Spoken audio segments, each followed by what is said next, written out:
नमस्कार मित्रों, आपके अपने YouTube चैनल अखिल ज्योतिष में आपका स्वागत है। आज हम गुरु महाराज के बारे में चर्चा करेंगे। गुरु ग्रह की चर्चा करेंगे जिसमें हम इनके 12 भाव में फलों को देखेंगे। तो सबसे पहले हम समझते हैं कि गुरु ग्रह जो होता है, बृहस्पति ग्रह होता है, 4 के अंक पर उच्च राशि का होता है और 10 के अंक पर नीच राशि का होता है तथा स्वराशि या स्वक्षेत्री 9 और 12 के अंक का होता है। सबसे पहले हम यह समझते हैं। इसके बाद हम देखते हैं इनका 12 ही भाव में फल। तो दोस्तों, पहला घर लग्न होता है। पहला जो खंड होता है ये लग्न होता है, प्रथम भाव होता है। इसमें हम शरीर के बारे में देखते हैं, व्यक्ति के शरीर रंग रूप के बारे में देखा जाता है।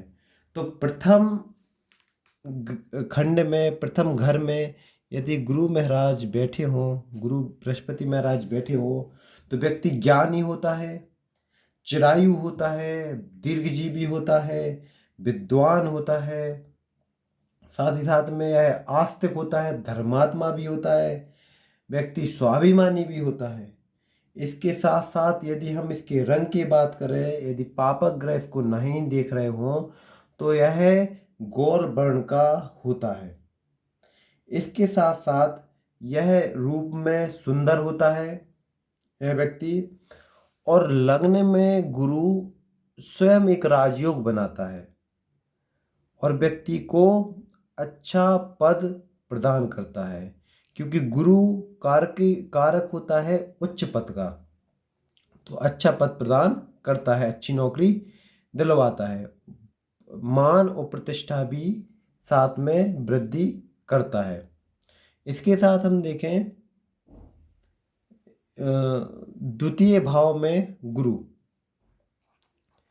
द्वितीय भाव है धन भाव, और धन भाव में यदि गुरु महाराज बैठे हों तो थोड़ी सी समस्याएं उत्पन्न कर सकता है, जैसे कि धन संबंधी समस्या उत्पन्न हो जाती हैं।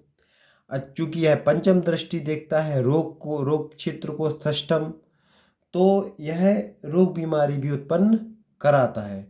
मगर यह राज्य में भी वृद्धि, साथ साथ यह राज्य में भी वृद्धि करता है। इसलिए द्वितीय भाव का गुरु उतना अच्छा नहीं माना जाता, क्योंकि यह मार्केश का भी काम करता है। अब हम तृतीय भाव में गुरु की चर्चा करते हैं। मित्रों, आप यह समझ ले, यह जो हम फलादेश करते हैं ये साधारण फलादेश है। इसमें हम सिर्फ अकेले गुरु को देख रहे हैं, अन्य ग्रह की युक्ति नहीं देख रहे हैं, साथ ही साथ में दृष्टि नहीं देख रहे हैं और कोई योगायोग नहीं देख रहे हैं। क्योंकि अकेले गुरु के साथ यदि कोई अन्य ग्रह बैठा हो तो उसके फलों में वृद्धि या कमी कर सकता है।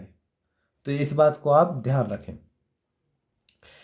तो तृतीय भाव में गुरु ग्रह को हम देखें तो व्यक्ति जितेंद्रिय होता है, मतलब उसके अपने अपने इंद्रियों पर कंट्रोल रहता है।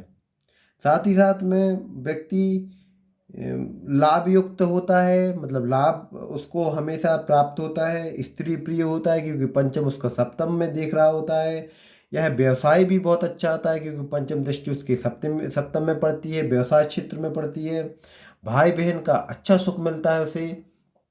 साथ साथ में जो भाई बहन होंगे उसके, वह भी सदाचारी और उत्तम प्रवृत्ति के होंगे, यह उसको मिलता है।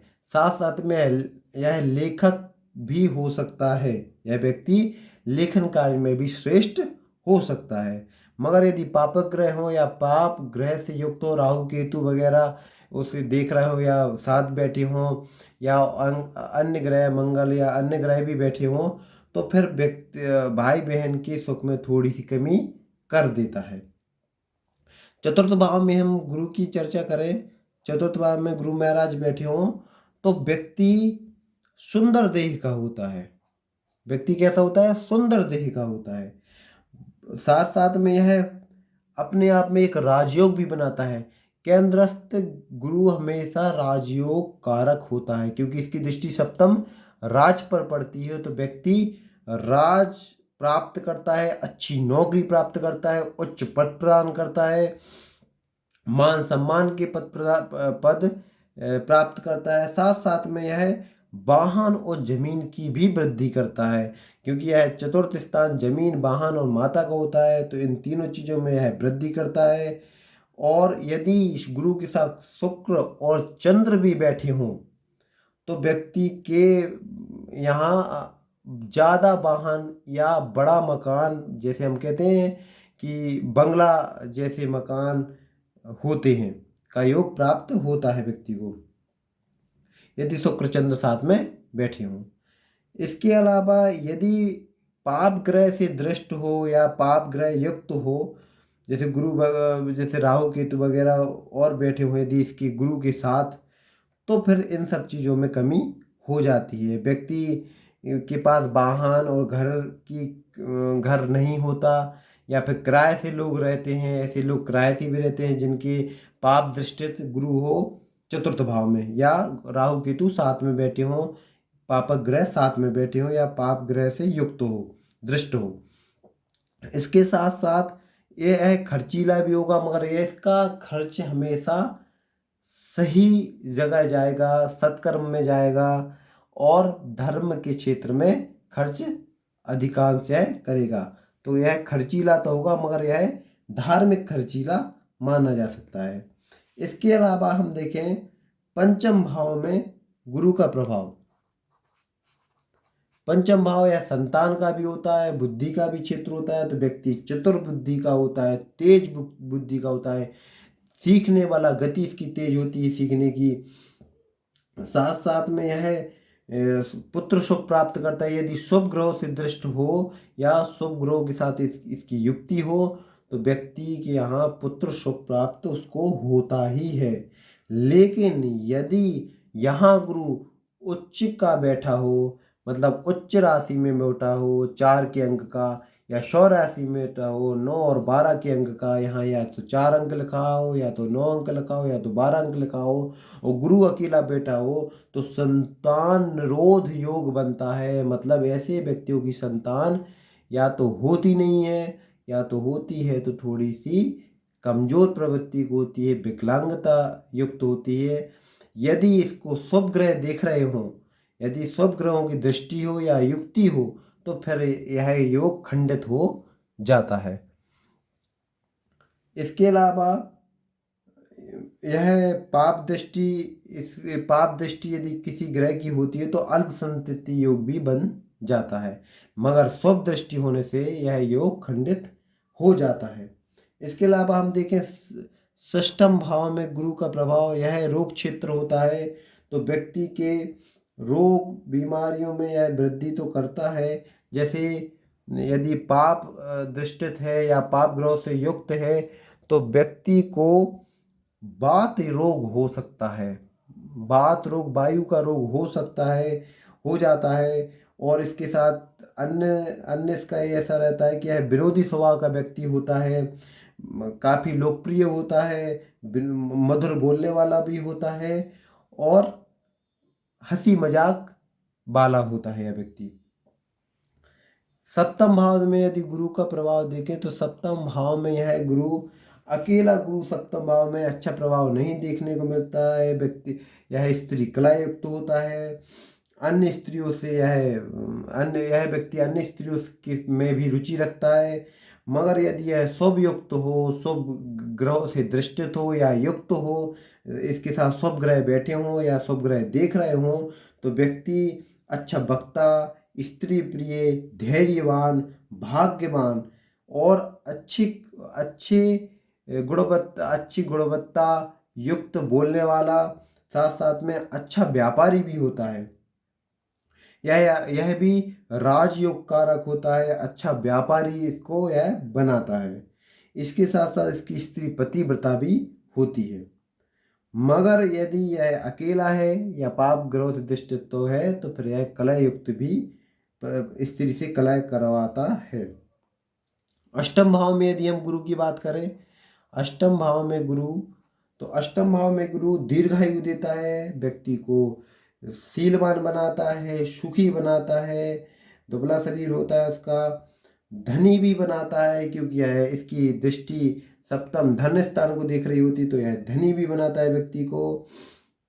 साथ साथ में नवम दृष्टि इसकी ग्रह और जमीन को देख रही होती है, तो जमीन और ग्रह की वृद्धि करता है। अच्छी जमीन होती है व्यक्ति के पास, घर भी अच्छा बड़ा और अधिक घर होते हैं।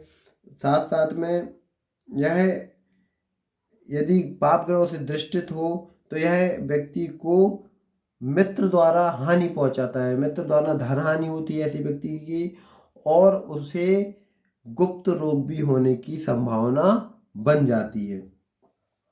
नवम भाव में यदि हम गुरु की बात करें, नवम भाव में गुरु हो तो व्यक्ति, यह धर्म का क्षेत्र होता है, तो व्यक्ति धर्मात्मा होता है, सदाचारी होता है, धैर्यवान होता है, व्यक्ति अच्छे कर्म करने वाला होता है और आस्तिक होता है, भगवानों में उसे बहुत आस्था होती है। ऐसे व्यक्ति अधिकतर या तो विष्णु भगवान के उपासक होते हैं या तो गणेश भगवान के उपासक देखे गए हैं होते हैं। और इसके साथ साथ यह व्यक्ति को पुत्रवान भी बनाता है, तो इस ग्रह में गुरु अच्छा होता है, इस भाव में गुरु अच्छा होता है। दसम भाव की बात करें, दसम भाव में गुरु महाराज बैठे हो तो दसम भाव कर्म का कर्मेश होता है, यह कर्म भाव होता है, यह राज्य कारक होता है, यह राज्यस भी होता है, राज्य का कारक भी होता है। तो व्यक्ति अच्छे और उच्च पद की प्राप्ति होती है, बड़े पद प्राप्त करता है, आईपीएस आईएएस जैसे बड़े पदों को धारण करता है यदि इनके साथ अच्छे ग्रह हो, शुभ ग्रह इनके साथ युक्ति बना रहे हो गुरु के साथ, तो व्यक्ति ऊंचे पदों को प्राप्त करता है, उच्च पद की प्राप्ति होती है। धर्म के क्षेत्र में भी वह उच्च पद प्राप्त होता है, जैसे मठाधीश वगैरह भी हो सकता है। और यदि यह शिक्षा के क्षेत्र में जाए तो वह भी बहुत अच्छा कारक होता है, क्योंकि गुरु शिक्षा का भी कारक होता है, तो यह शिक्षा के लिए भी बहुत उत्तम होता है। इसके बाद हम बात करें, साथ साथ में इसकी दृष्टि छठे भाव पे भी पड़ती है, तो यह रोगों में भी वृद्धि करता है। हम 11वें भाव की बात करें, दसम भाव का गुरु धन में भी वृद्धि, क्योंकि पंचम दृष्टि धन भाव में होती तो यह धनी भी, व्यक्ति को धनी भी बनाता है।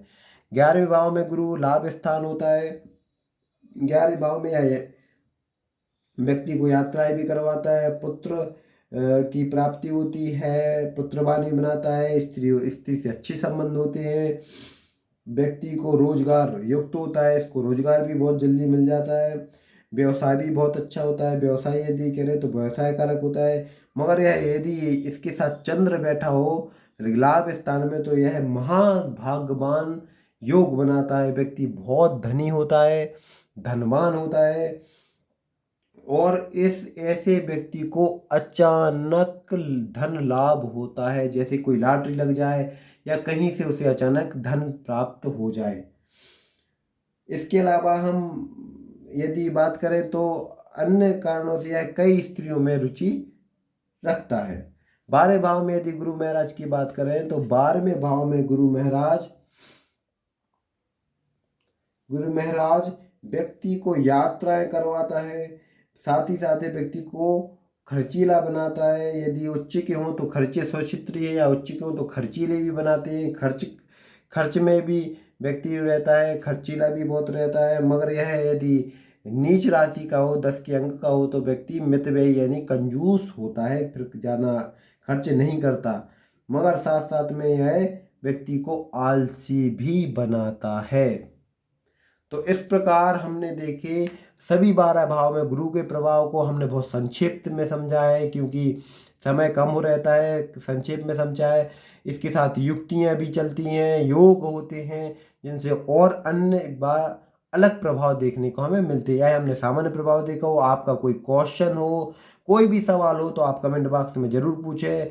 1-2 दिन का आप जरूर धैर्य के साथ इंतज़ार किया करो, आपके हर सवाल का हम जवाब जरूर देंगे, समय मिलती है हम जवाब जरूर देंगे। वीडियो अच्छा लगा हो तो लाइक करें, शेयर करें, सब्सक्राइब करें।